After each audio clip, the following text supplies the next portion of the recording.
Hello there, everybody, and welcome to the first ever JustPews podcast, the official podcast for JustPews.com. I'm your host, Mike, but you may know me as TacCat. If you're wanting to follow JustPews on social media, you can find all the links on the website, as well as a link to our Patreon if you decide you want to support our content for as little as $1 a month. Today's topic of choice is none other than asking the infamous question, are 1911s and 2011s viable for self-defense? With an emphasis on the average gun owner. To tackle this challenging topic, we have none other than Erik Nelson, the founder of Nelson Gunsmithing.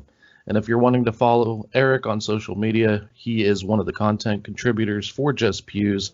You can navigate over to the website, click the About, and in the drop-down menu, you'll find Nelson Gunsmithing, and there you'll find all of his social media links.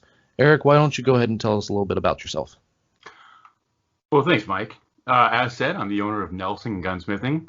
We're a small two-man shop. It's me and my partner, Casey Redinger. We mostly specialize in working with hand tools to work on handguns, AR-15s, and cowboy firearms. We're a general-purpose gun shop, so we might see everything from a Savage 99 needing a new firing pin to a Glock that's just not quite working right for the owner. I'm happy to be here today, and I hope I can help educate folks a little bit on some of the details and the information about the 1911 platform. All right, before we get into it, I do think it's important to note that I'm pretty sure we're both big fans of the 1911. I've previously owned a Ruger SR 1911. I didn't have it for too long because the steel frame CZP01 came out and it was supposed to be a limited thing. Absolutely love shooting that, and I've shot my family member's Colt railgun on a semi-regular basis. Now, from what I've gathered from you and talking to you, you really love the 1911 platform. I do. I've been lucky enough to do a little sport shooting with it. I used to run an STI Trojan and 40 cal when I was doing USPSA, and I've been lucky enough to be able to attend the HawkTech annual 1911 shooting match out here in Boise, Idaho, which is all 1911s, and it's a lot of fun. That sounds like a lot of fun. Now, 40 cal puts you into major power factor. I'm not a huge competition guy, so I'm not too familiar with that. Yeah, exactly. 40 cal or 9mm major, you can push those up into the major power category, which gives you a bit of a scoring advantage, but it doesn't hinder you by having to use like a really hot round either. It's about the perfect balance between efficiency and power. That actually sounds kind of interesting. Now, what's 9mm major compared to 9mm parabellum? Well, it's not recommended, but you can take a 9x19 round and you load it up with enough powder that you can hit a sufficient velocity to make major power factor. A little more commonly, you'll see people use rounds like 9x21 or 38 Super. I think 38 Dillon is one that people really like as well, and those are all rounds that people use to get into that major power factor while still keeping with a .355 caliber bullet. All right, that's actually kind of interesting. I've heard of the Dillon round, and I had a guy actually nearby to me that love to run that for self-defense. At least that's what he claims. I never saw him having any reloading gear, so that makes me question his authenticity. Yeah, it's true. If you're going to do that, you're making your own ammo. Right. So to get started in on the topic, are the regular 1911s as reliable as people want to believe, or is there a difference, and are there differences between the 1911 and the 2011s minus the 2011 being a double stack? So the original 1911 was built around the 45 ACP round. So any attempts to modify that platform have run into problems because a lot of people were trying to take a 45 caliber frame and find ways to make it feed and run 9mm or 40 caliber rounds. The STI 2011, which is they're really the company that kind of busted out the 2011 concept, they started building their guns from the ground up around being a 9mm or a 40 caliber projectile. So you're going to see a little more attention to detail in some of the mechanical construction, things that you might not spot as an average gun owner, but which make a big difference towards making it run more reliably. Now, what are some of those, like I think I remember you telling me that there's like a difference in the feed ramps between the 2011 and the 1911. Like the 1911 has a feed ramp that's integral to the frame, doesn't it? No, it's the other way around. The other way around? A classic 1911, you have a two-piece feed ramp. Okay. The bullet noses off the frame and up a very short ramp into the chamber. The 2011s were built around having a ramped frame, which is a very popular modification a lot of gunsmiths made to old 1911s back in the 80s and 90s. All right, so speaking of the feed ramp, with hollow points, 1911s tend to see a significant reliability impact when it comes to them. Yeah, that's a long-standing issue with a lot of older 1911s. Right, and now with that, like let's say I run an HST 230 grain through a 1911 one day, and it runs it fine. Is it possible that the next time I go out to the range that specific 1911 might encounter feeding issues with the HST? No, generally speaking, because we're talking about a lot of stacking tolerances. The distance from your chamber, your rear of your chamber to the barrel, to the slide itself. We're talking about the distance from the top of the barrel hood down to the ramp. A lot of stacking tolerances where everything can be off by a little bit can add up.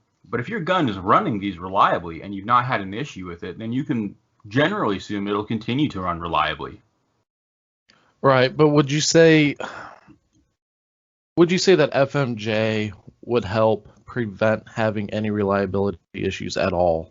Yeah, especially in like 45. Yeah. If you're having reliability issues with your 1911, I do recommend going back to an FMJ and seeing if that fixes the problem. And if it does, should that person carry, like if that's their only firearm, their only handgun, if FMJ is the only thing that's running reliably in that 1911, is that what they should be carrying in it, in your opinion? And are there any potential repercussions from doing that? Well, so now we're getting a little into terminal ballistics. And there's some really great work done by guys like Chuck Haggard and Dr. House, who have spent a lot of time looking into how bullets perform in meat. There is a reason that law enforcement went over to using hollow points. For one, the increased wounding potential is pretty important, because if you get a high-performing 45 caliber HST round, that can expand almost a tenth of an inch in diameter, or almost a full inch in diameter. Pardon me, because it'll go from a 45 caliber round. When the pedal's peeled back, I've seen them open up to 0.8 or even 0.9 inches, and that's a pretty big hole to put in somebody. The other thing too is to remember that one of our concerns as safe gun owners is over penetration. And if you're using FMJ rounds, you're going to see penetration that'll go clear through a target and still retain wounding velocity as it encounters obstacles behind whoever you're shooting at. Now, have you seen any, because I haven't seen any lately, have you seen any articles where a full metal jacket has actually done a pass-through in the torso of a assailant? I've seen a couple. Again, it's rare. Most people have the sense to hit the deck when bullets start flying. It doesn't happen a lot, but as safe gun owners, we're always trying to hedge our bets, because all it has to happen is once, and that's a very expensive mistake to make. So if we're covering our asses, as we think we should, hollow points are generally a better idea, because they are more likely to be contained in the target and less likely to do collateral damage. Right, and that makes sense, and you definitely, because like you've said, or like we've all said at one point or another, the things that end a fight are either bleed out or CNS shot or the psychological stopper, which is not as reliable as the other two. And with the bigger hole, you're going to get faster bleed out than you would with something like an FMJ. Yeah, exactly. All right, so I know one thing that gets brought up a lot about 1911s and their reliability, as well as their maintenance, is the fact that there are so many other metal-framed handguns out there that are very easy to maintain. And I think this is a really good thing to move on to from talking about the reliability aspect with hollow points. So what's the major difference between something like a 1911 and a 2011 and, like, say, a Beretta 92, an SPL1, or a SIG 226? So guns like the Beretta 92 and the SIG, they were built in an era of modern CNC machinery.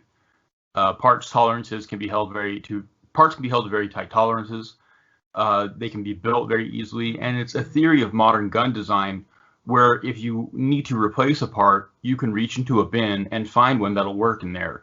I think that the standard is what they call the 99% part swap, which means 99% of all parts for these modern duty handguns will fit in any one of those guns.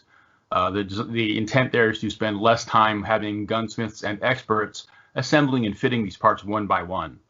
1911s were not built that way. They were not designed that way. They were designed during a time when hands-on skills and gunsmiths were cheaper than machine work. And so that's one of the legacy problems we have with 1911s to this day, is that the design of them assumes a lot of very careful hand fitting is done at a couple of very specific spots.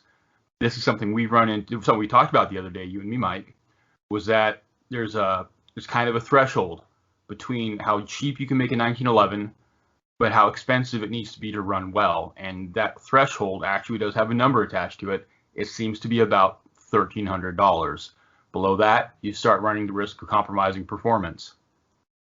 Now, would you say this goes into the 2011s as well? Like, there's still the aspect where you're having to have people hand-fitting parts to them like you do with the 1911, or have companies like STI kind of overcome those issues?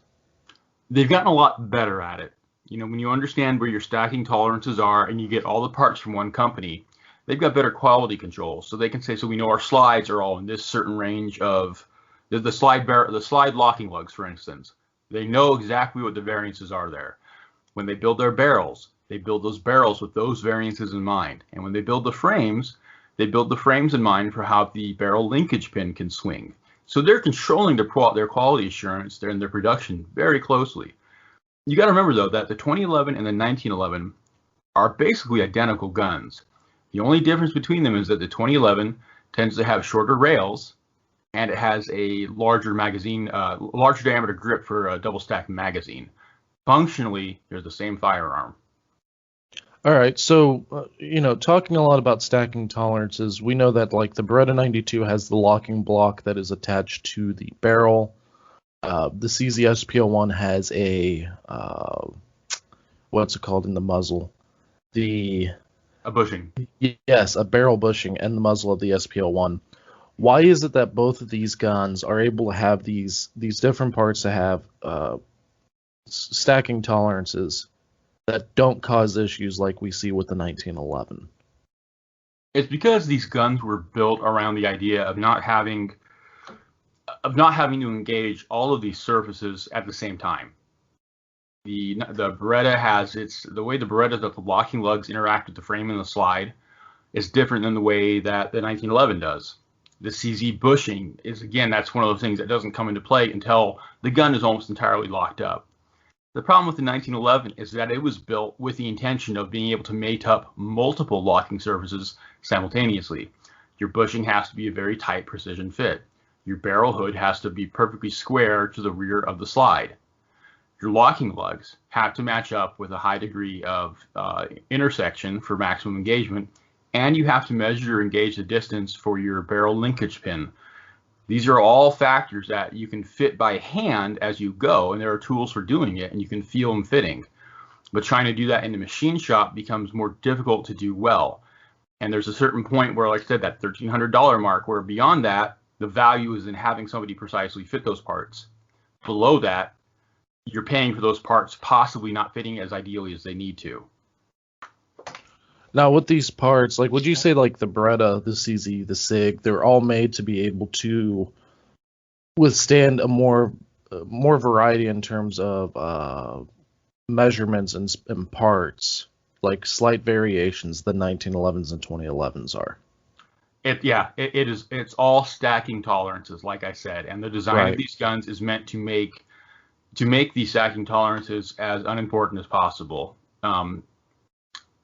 Like I said, I really am not sure how else to put it. With the 1911, it was built assuming that a skilled gunsmith is fitting those parts to one another. These other guns are built assuming that a good machinist is building these parts within certain tolerances. And as long as they stay within those tolerances, replacing and fitting those parts is very easy. Now, would you say that it's near impossible for the average gun owner to be able to maintain their own 1911 and 2011? Yeah, I would. You can get great replacement parts for CZs from Cajun Gun Works. They're kind of the standard in the industry. Yep. You can buy Glock parts from anybody. Glock parts are not hard to get replacements for. Berettas either. The problem with 1911s is that every part, to be done correctly, needs to be hand fit.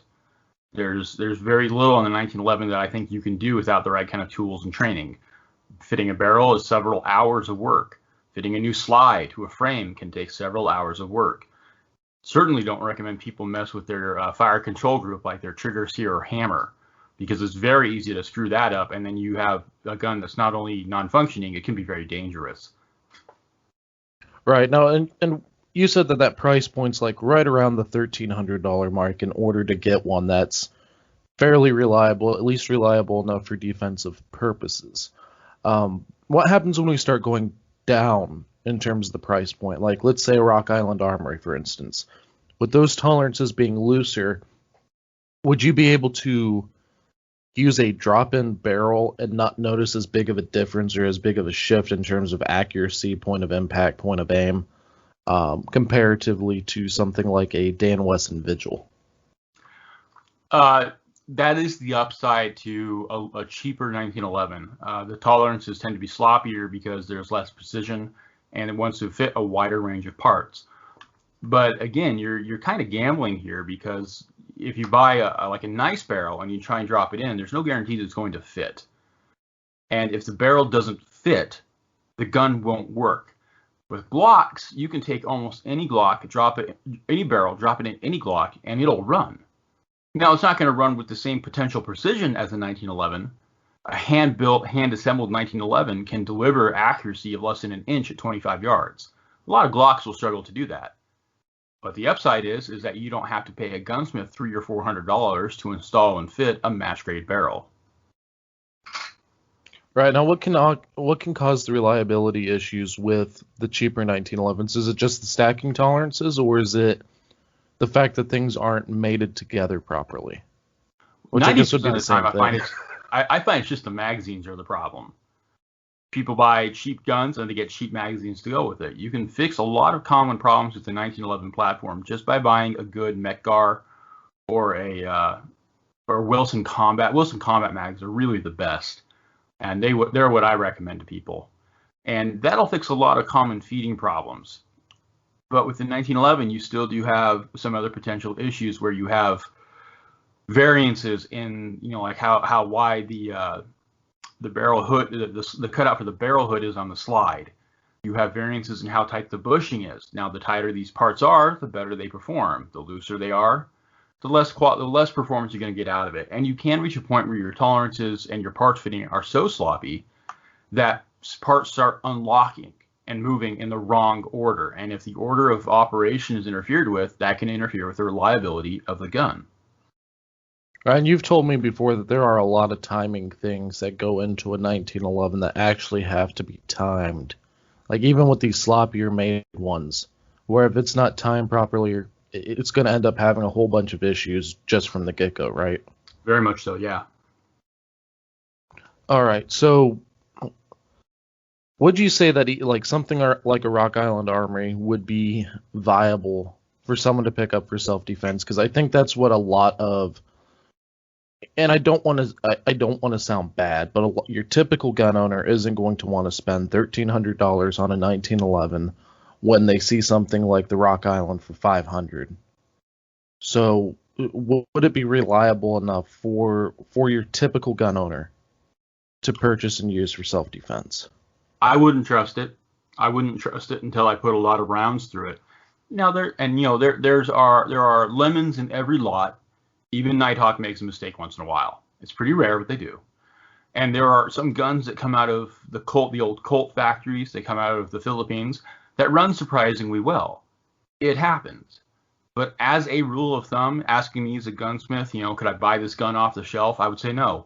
I would say unless you're prepared to commit to a high quality firearm with good magazines and spending a lot of time and effort finding ammo that works for it, you're going to be better served with a modern combat firearm like the Beretta 92, like the CZ75. And then wait until down the road when you can understand the advantages versus the cost of a high quality 1911. All right, so now I mean, we have to appease the two world wars crowd real quick. In today's market, we have a ton of cheap 1911s, we have a ton of mid-tier 1911s, and we have a ton of high-quality 1911s, quite frankly. From each one of these categories, which one would you place the 1911s from World War II in? Would you put them in the lower tier where it's really sloppy made, the mid-tier where it's kind of, it's good enough, it's going to run, you aren't going to really run into any issues, or would you place it into the high tier? You're going to have literally everything hand fit to this thing if anything goes wrong with it. I would say it's in the low tier, and I know that's going to upset a lot of people. But this design is over a century old at this point. And when we got into World War II, it was actually still fairly uncommon for soldiers to be issued what we consider combat handguns now. If you had a handgun, you were either like a frontline unit who needed every possible tool, or you were someone who's so rear echelon, you had no real need to be carrying a full-sized rifle. The 1911 was a very novel advancement. It has some features that we are using to this day in other guns, like the tilting barrel design. And the 45 caliber round, there's nothing wrong with that. We discovered that when we were fighting in the Philippines in the interim time, because the old 38 Colt did not have enough penetration or force to deal with Moro warriors hopped up on their local hallucinogens. The 45 is a great round, and the 1911 was one of the few guns that fired a 45 reliably. That's one of the reasons it's so popular. But wartime production does not guarantee quality, and I think a lot of guys, there's a certain mystique around the 1911 that doesn't really hold up to modern scrutiny and what we expect for reliability in a firearm. When we have new guns like the Beretta 92 with a firing schedule of 10 to 20,000 rounds with no failures, that's an expected standard for a 92, for a Glock, for a SIG. It's 10 to 20,000 rounds. Good luck finding a 1911 that'll run that reliably. Yeah, I think it'd be worth mentioning too. You got a whole bunch of these like Desert Storm veterans and stuff that absolutely love the 1911. They go on and on about how it won 2 world wars, but then they it's like there's some cognitive dissonance going on. They start complaining about the reliability of the Beretta 92. It's like, the Beretta 92 passed a far more, what would be a good word for it? The test that the 92 had to pass was more rigorous, yeah, compared to what the 1911 had to pass. And they were still having issues with it in the Middle East. But for some reason, they believe that the 1911, despite being 100 years old, is better. So that has of always wanting always wanting the old gun. People in the military don't want the latest and greatest. They want to go with things that have the mystique of having been handled by somebody who knew what they were doing. So when they switched to the M16s, everybody said the M14 was a better rifle. When they switched from the 1911 to the Beretta 92, everybody said the 1911 was a better gun. Now, the Beretta 92 had some issues in the first 10 to 20,000 that were built. There was a heat treating issue with the locking lugs. Later on, during the War on Terror, we found out that part of the problem was the magazines, because they were attracting too much grit and dust, possibly because a lot of soldiers were over-oiling them. But the M16 is more reliable than the M14. The M92 Beretta is more reliable than the 1911. But people don't want to hear that.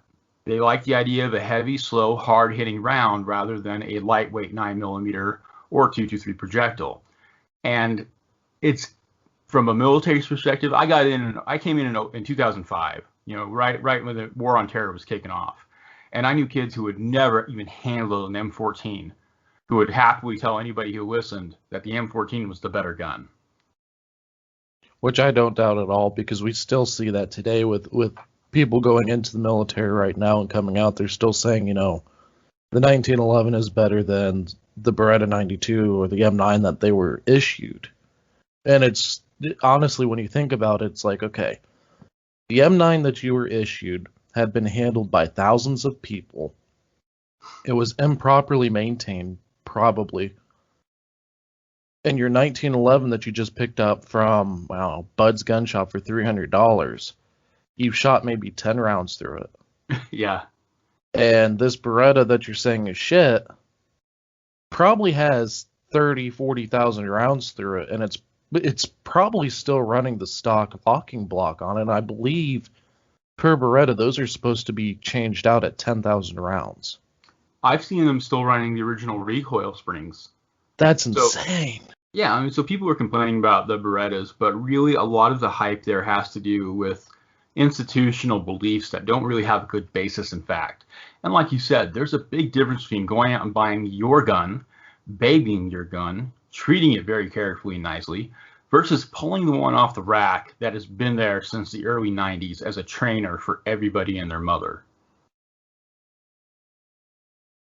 Right, and I do want to say, I do want to go ahead and say this before I forget to be fair to 45 ACP, I have had a handful of people out shooting for the very first time with me, and before I had an SPO1 and I had a 1911 that I could let them shoot side by side.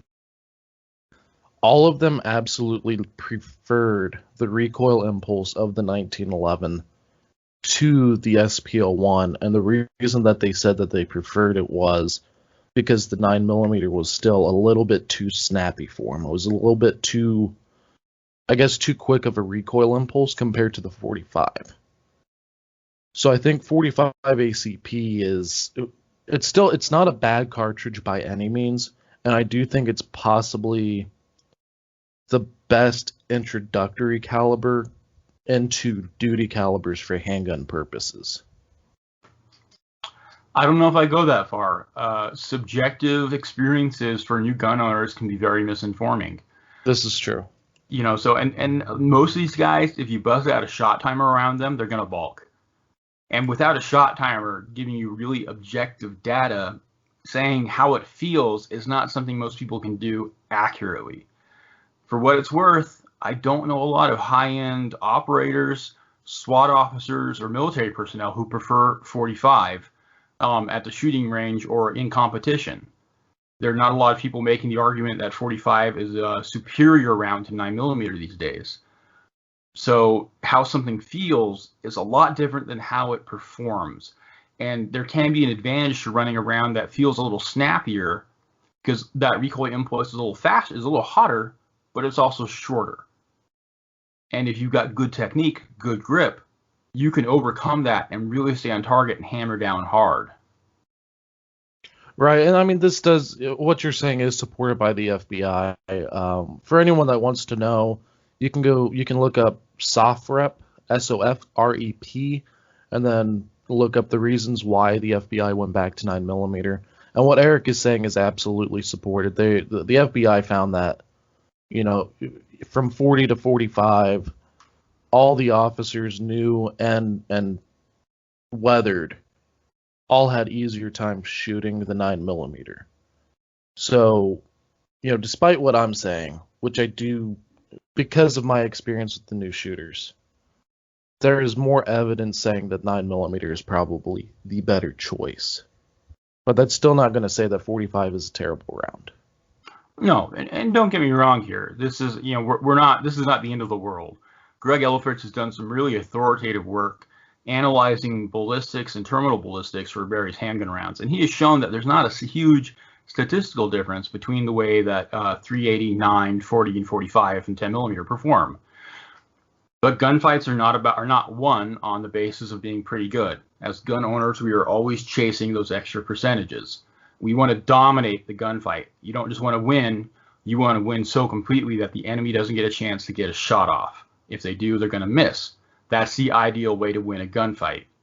And with all those factors considered, the numbers that come out ahead, the best percentages, the best odds, are almost always associated with a 9mm.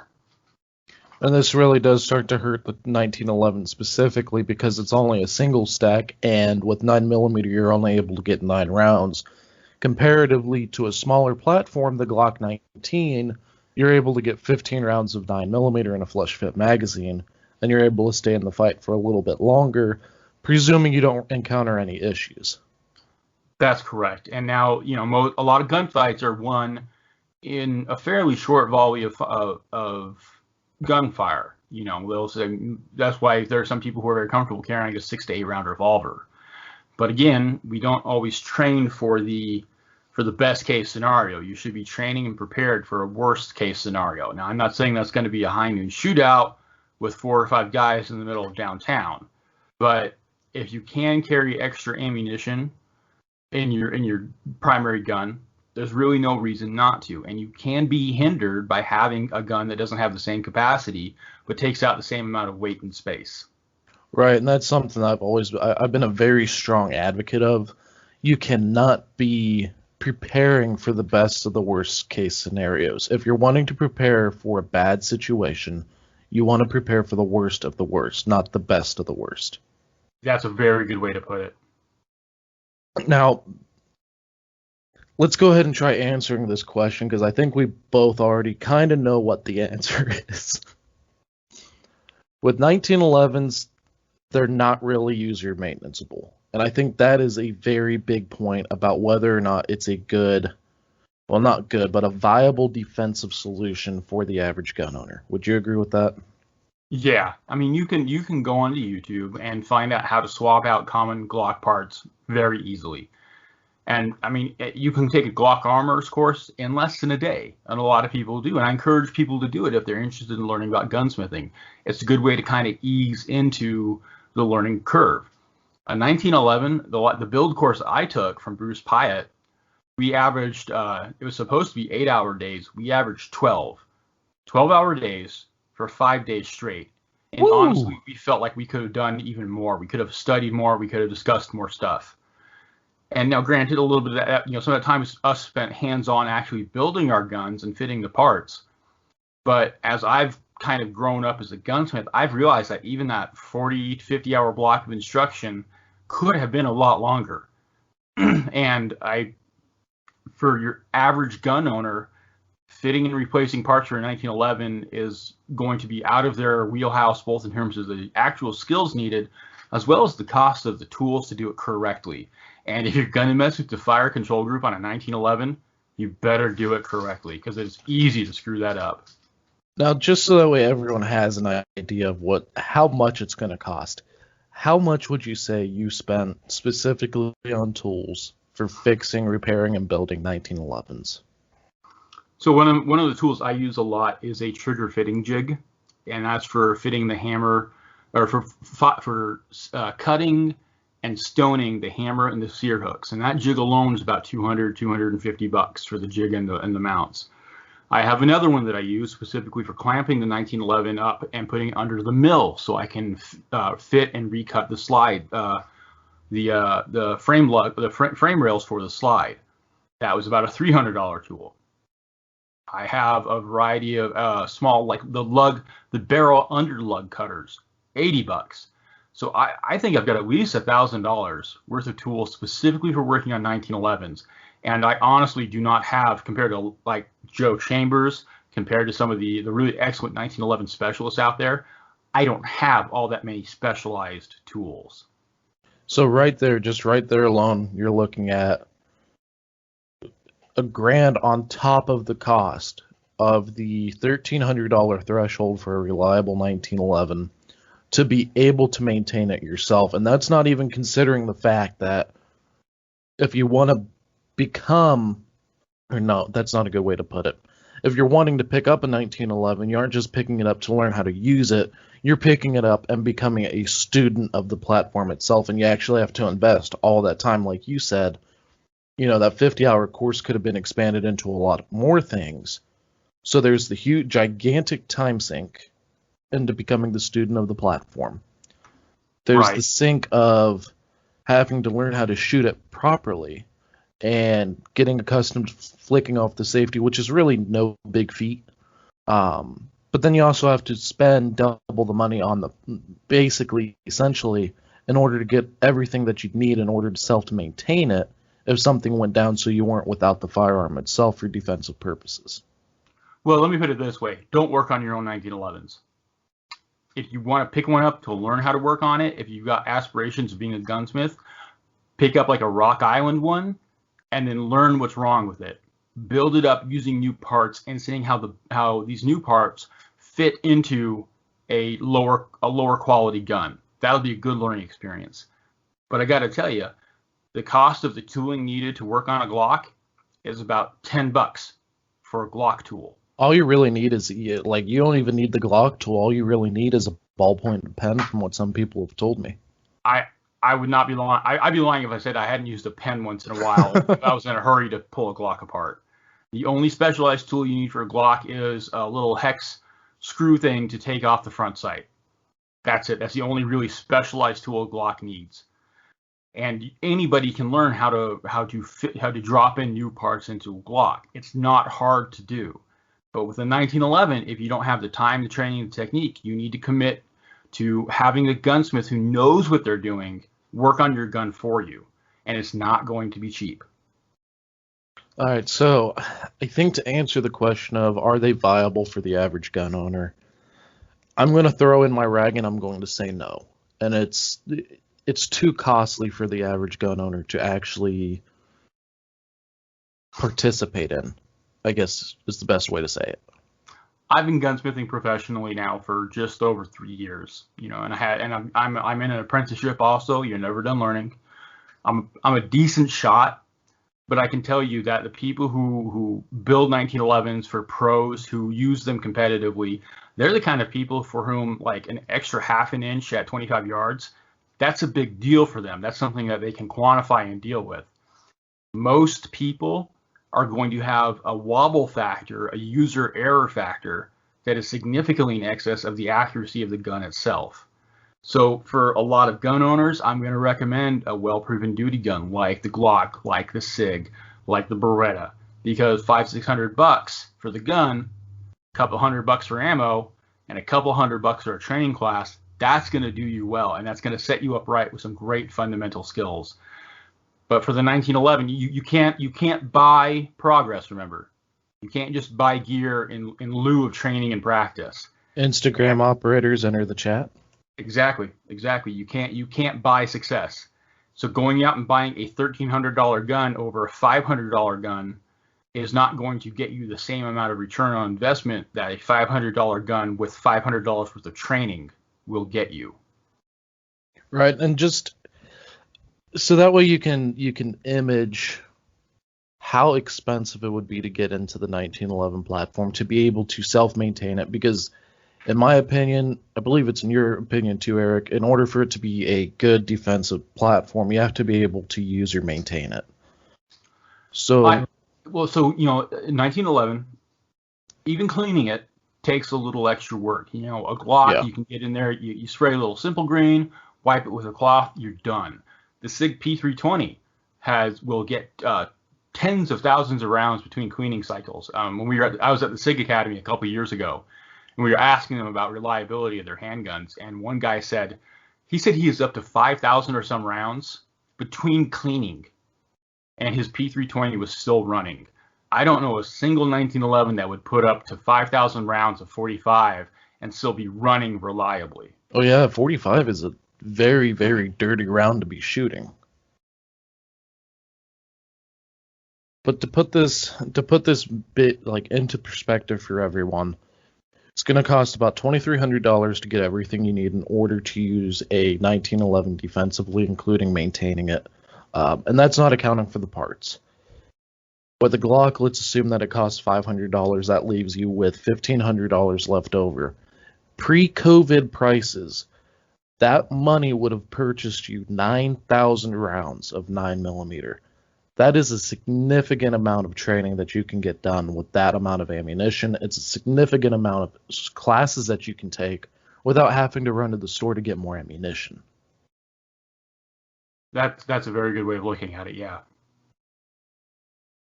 So for the boomers that still want to use 45 ACP, what gun do you think would be a good solution for them to run? In terms of what? Reliability, being able to maintain it for themselves, etc., etc. Basically solves the issues that the 1911, potentially the 2011, pose for the average gun owner. That comes in one of those those questions where we have to look at what your finances are. If you've got the money, if you're not going to blink at going out and dropping $1,500, $2,000 on a high-end 1911, getting a Dan Wesson, getting a Nighthawk, getting like a custom, like one of the old custom shop Kimbers, getting one of the newer STIs like the Staccato or something. If you've got the money to do that and do training and buy ammo, more power to you. That's fine. If you are kind of embarking on your new life as a student of pistol shooting, and the military does not teach us well how to shoot handguns, believe me. If you're embarking on this new path, if you've never been somebody who's big on everyday carry, if you're looking for a gun to learn on and to grow on, something like a Glock, the Beretta 92, the SIG, those are going to be well-proven and reliable options that are going to free up a lot more money for you to train and improve with. So $600, $800 for a gun that you know is going to be reliable versus trying to fit the square peg in the round hole of a Rock Island Armory 45. But again, that comes down to, are you willing to put the time and effort into training yourself, or are you just trying to buy improvement? Right. So would you say that there's really no definitive answer onto what 45 ACP gun would be a good solution for people that are wanting a 1911 just because of the caliber? Like as a duty gun? As yeah. Not a 1911? Yeah. That's specifically chambered in 45. Like, I know we have the Glock 21, but I don't see a whole lot of parts for that. Most Glock parts are fairly interchangeable. Okay. The Glock 21, the only major difference you're going to find will be the ejector. The ejector rod needs to be a different shape, and you'll have a slightly larger magwell grip, of course. But really, Glocks have fairly high parts commonality between them. That's one of the great things about the Glock. So Glock 21 would be good. CZ97 would work very well, I think. And I believe SIG if you're a SIG person, SIG makes a couple of 45 offerings as well. And those are all three brands that have well earned a reputation for reliability and performance. All right. What about HK? We kind of have to talk about them a little bit, I suppose. Oh, I'm sorry. Yeah, the HKM23, the SOCOM build. It was good enough for the SEALs. And I guess the SEALs are more important than two world wars if you think about it. One thing I like about those tier 1 groups is that they are more resistant to buying into hype, because everything they need has to be the best, and they use very objective measures of trying to determine what best really means. There are some Delta dudes who still rock 45s, but if you see them using them, they have their own armors, they have their own gunsmiths, they had guys who are experts in building, maintaining, and repairing those 1911s. And they run very well for that reason, because they have an on-call gunsmith who will do the work for free. But if you're looking for something that requires less specialization, that will run fairly well, that'll especially work in 45, boy, the HKM23 got selected for good reason. Right, and if you're wanting to go a little bit cheaper, the USP 45 or the HK 45 isn't a bad option. I would say avoid the HK 45 Compact, because that gun does not accept any modern lights on the market, including the TLR7. That is a little frustrating, and I know there's a big debate raging right now, and a lot of egos are a little pricked online. But I'm a big fan of lights on every gun I own. Not necessarily as a primary tool. I always carry a pocket light as well. But right. I'm a big fan of having more lights, because I figure it's always better to have more data, and lights give you better data while you're in an awkward position. Right, and that's one of the reasons I was wanting to have a 45 to carry just in case of an ammo shortage like we have right now. And I'd ended up getting the HK45 Compact, and I was so disappointed to find out that the X300 doesn't fit on it without modifying the light. The TLR1 doesn't fit on it without modifying the light. The TLR7 doesn't. The Olight PL Mini doesn't, which Olight lights suck, but I had one and it didn't fit, so it's worth mentioning. So it's funny, actually. Casey and I have been kind of a little side project we've been doing. We've been trying to find anybody with a report of a PL2 Mini, the Valkyrie, failing.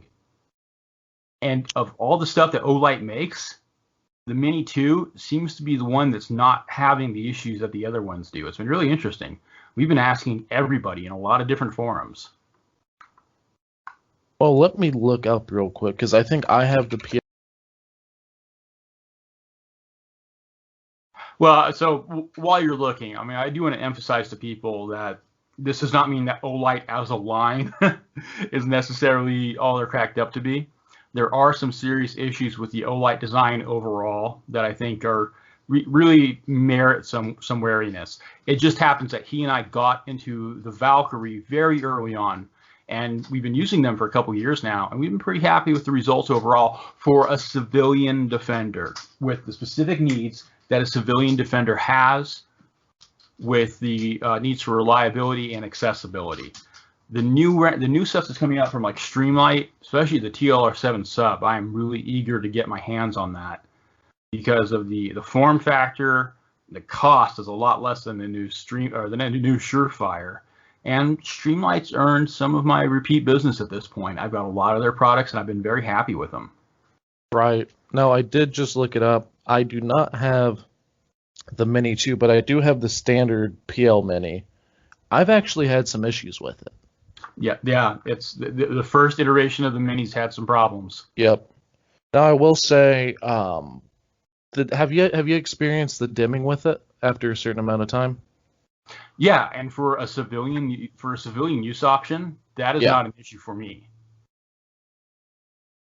That makes sense because you aren't going to be running it as long, I guess, as law enforcement might be. Right. Now, if you're a cop, you don't know. You could be out there doing an operation. You could have a bad situation kick up. You might be out there for half an hour running around looking for somebody with your primary light or your weapon light. That I can see that being a real problem for an officer. But for a civilian, I'm going to be in a very short gunfight if I'm in one at all. Once it's done, my gun gets put up, and I go on to the post-shooting situation. I'm okay with that trade-off as a civilian defender using a subcompact firearm for my daily carry.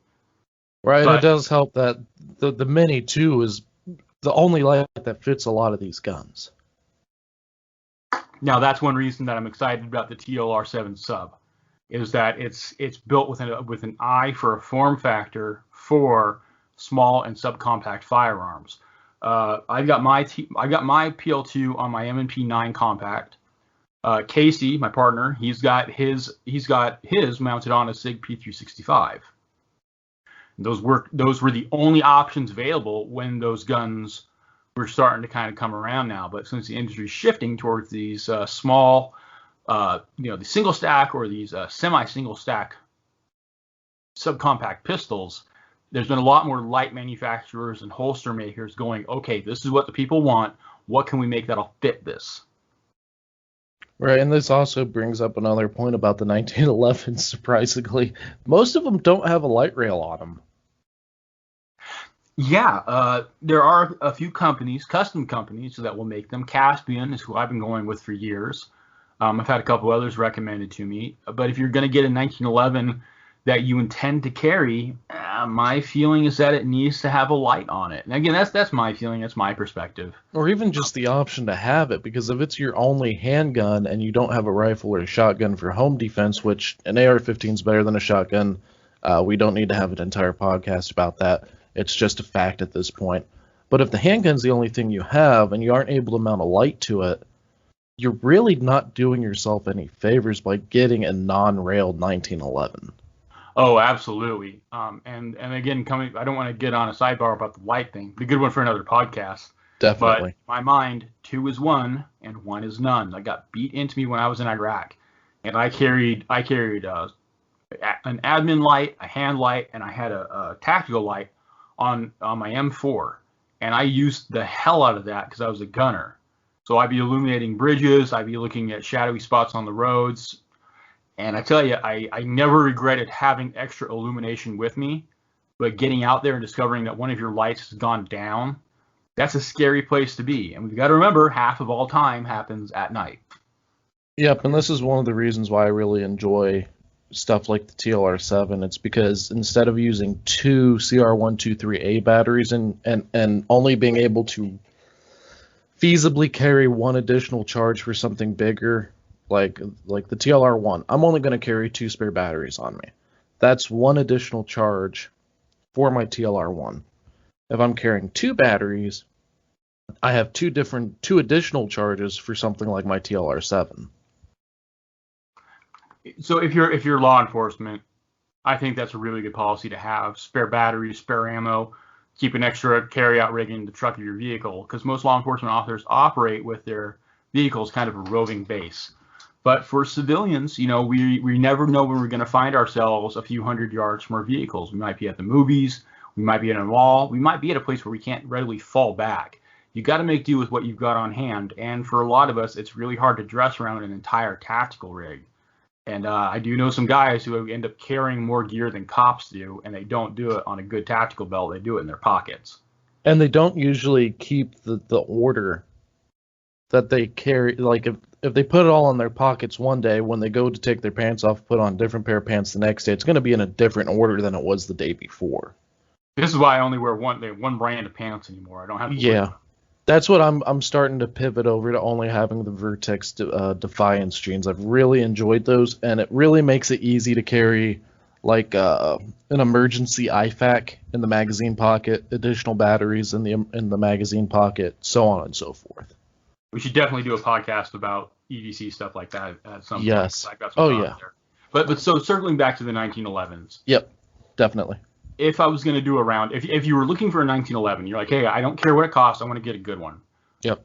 I would look at like an older STI. I got my Trojan for about $1,400, which isn't bad at all. No, I got a good deal on that. I was very happy with that. But Dan Wesson right now really makes a really solid mid-level firearm that I think is right at that appropriate cost point that also runs reliably. But if you're going to get a 1911, you need to be aware of some of the ergonomic options. I like an extended safety, or extended beaver tail, rather, because what that does is that keeps that beaver tail, the back of the grip, from cutting into your hand after a couple hours on the range. I think that you should be looking at guns that are red dot ready. Red dots are the future. That is just something we need to embrace. And there are very few currently there are very few optic ready 1911s from the factory. I think the only one that I've actually seen from a mass production company is actually Kimber. So that was when Kimber first got started. That was actually one of their big draws. Is that they were looking at these mods that gunsmiths were making, where they were installing beaver tail grips, extended safeties, where we're doing modifications of other parts. And Kimber made those standardized, and they made them in house so they fit correctly.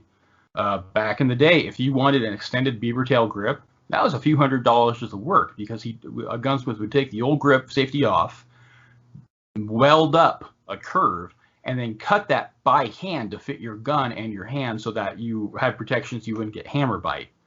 That's an expensive process. Now, we've gotten better at it. There's a lot more companies like EGW, like Wilson Combat, who offer parts off the shelf that can be more or less dropped into a gun.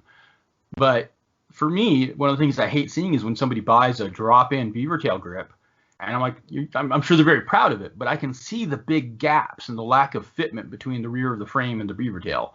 Now that can end up causing reliability issues, can it? Having that gap in the grip safety? No, it can hurt your hand, and it looks like ass.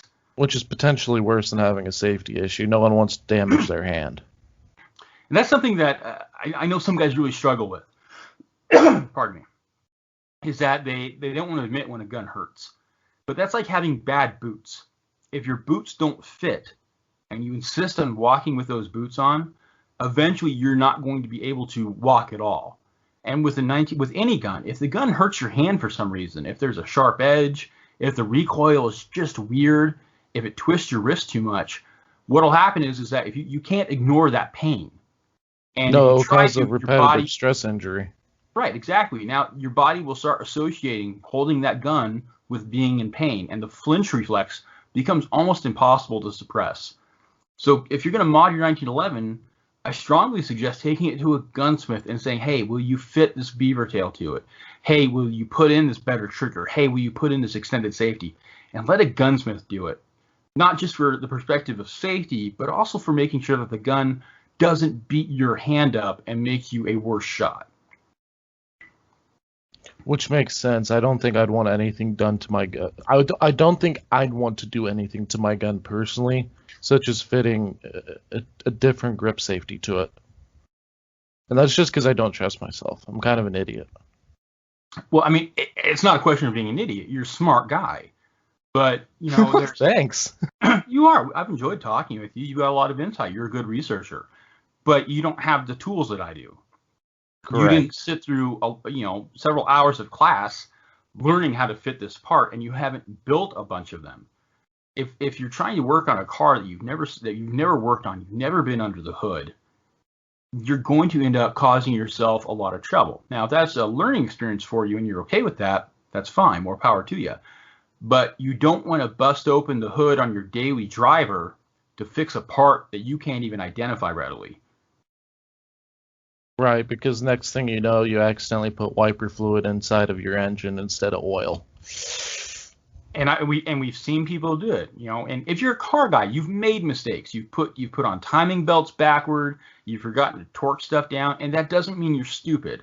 It just means that you don't have a particular highly technical skill that someone else does. I don't work on my own HVAC. I had an HVAC guy out yesterday. I'm smart enough to know I don't know anything about working on my air conditioner. I'm okay with that. I am more than okay with hiring plumbers and electricians to come do the work that they are specialized in. I'm a blue-collar worker. I respect the expertise of other blue-collar workers. All right, so I think now the definitive answer to close this out. I've already gotten to it. We're just going to reiterate it. Are 1911s and 2011s, Erik, in your opinion, viable for self-defense purposes for the average gun owner? Not unless you're going to put down at least $1,300 on the table.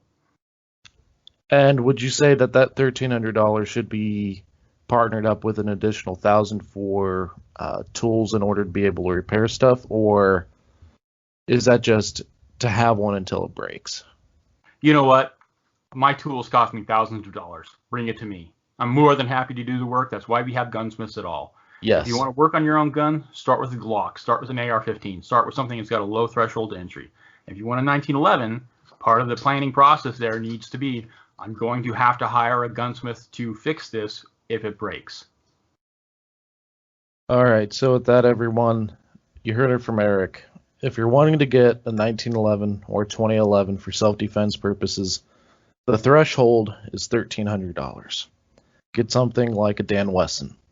And if you have any issues, hit up Erik at Nelson Gunsmithing to fix your 1911 for you, or hit up your local gunsmith that has a good reputation of working with 1911s and is very knowledgeable with the platform itself.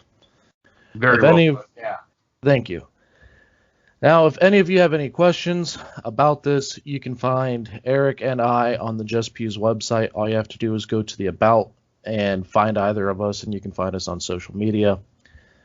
If you have any topics that you'd like us to cover in future podcasts, go ahead and shoot us an email, shoot us a message, tell us what you want to hear about.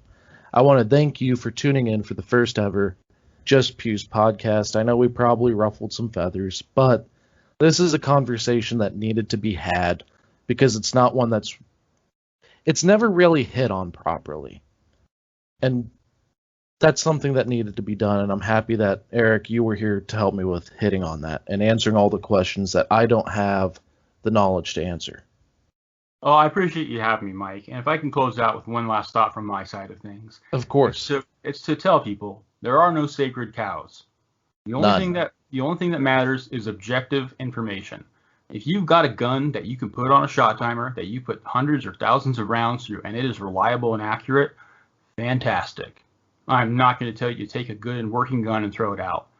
My advice here is for people who are just breaking into the game, who are trying to figure out what their cost point versus performance is. And I want to emphasize above all else that if you prove me wrong with the data you produce, I'm not going to complain. I think that's awesome, and I think every gun buyer should be taking a data-driven approach to deciding what works for them. Without a doubt. Just don't hold on to sacred cows for the sake of holding on to them. And if you're brand new to handguns and you're looking for more information, something that I've been working on building with the help of Erik, with the help of 2A Lifestyle's Nick, is a handgun buyer's guide where you can find all the information that you're looking for. It's comprehensive. If you don't know what SAO means, if you don't know what DASA is, if you don't know what DAO is, or you don't know what the difference is between all the different frame types for handguns, there is a comprehensive handgun guide under the resource directory on the website.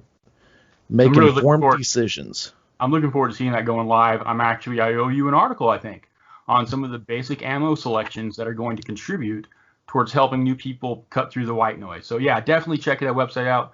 Keep an eye on JustPews.com because that's where you're going to see it published. And if you're a longtime gun owner, if this is something that none of this is news for you, keep it bookmarked because you're going to have a friend come to you in the next couple of weeks at some point and say, hey, where do I start? And you'll have a place to send them. Yep, and at JustPews and at Nelson Gunsmithing, the big thing that we want to push you to do is just to make informed decisions. We don't care if you agree with our decisions or not, as long as it's an informed opinion that's backed with some sort of evidence. Absolutely.